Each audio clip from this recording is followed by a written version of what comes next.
Temur Sivas shahrining ko'lini ko'kka sovurdi. Bu Boyazidga yuborilgan dahshatli salom edi. Sulton buni eshitib, g'azab otiga mindi. Men uni o'z uyasida yakson qilaman deya hayqirdi u.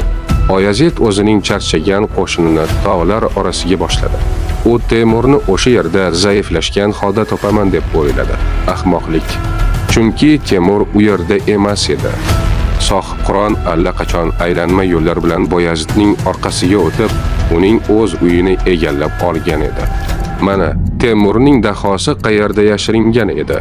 Iyul jaziramasi Boyazidning minglab askarlari holdan toyib, chanqoqdan o'lar holatda Anqara dalasiga yetib keldi. Ularning yagona umidi Anqara daryosi edi, lekin ular daryoga yugurib kelishganda dahshatdan qotib qolishdi. Daryo o'zani quruq edi.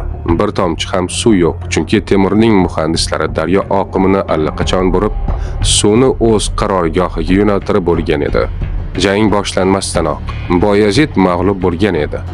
Uning askarlari Temur bilan emas, o'lim bilan orishardi va nihoyat to'qnashuv boshlandi. Osmonni chang qopladi, lekin Temurning yengida so'nggi eng dahshatli qarta bor edi.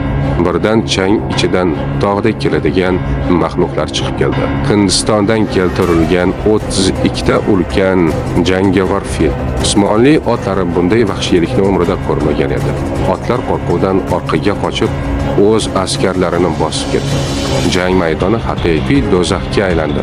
Baqiriqlar, fil ovozlari va qilich zarbalari Boyazidning yengilmas armiyasi ko'z o'ngida erib ketardi.